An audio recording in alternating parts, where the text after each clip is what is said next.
refus d'obtempérer, le pilote prend la fuite en cachant l'immatriculation de son cyclomoteur. Et l'inévitable se produit.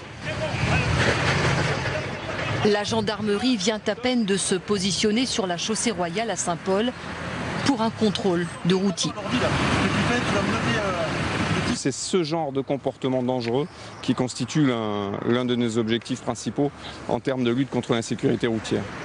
L'opération du jour vise des usagers particuliers, les cyclistes, les cyclomotoristes et les piétons qui ne sont pas autorisés à circuler sur la route nationale 1. Ce tronçon est un des points noirs du réseau routier.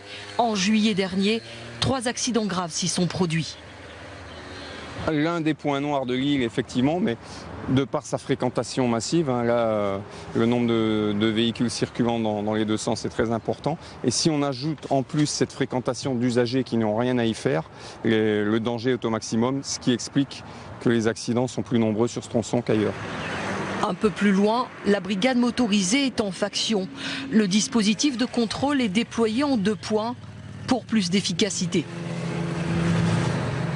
On est chargé d'intercepter tout cyclomoteur, cycle ou piéton qui serait amené à emprunter la 4 voies, lieu sur lequel ils ont interdiction d'aller. Et on les amène à un poste d'interception qui se trouve sur la sortie Saint-Paul-Centre.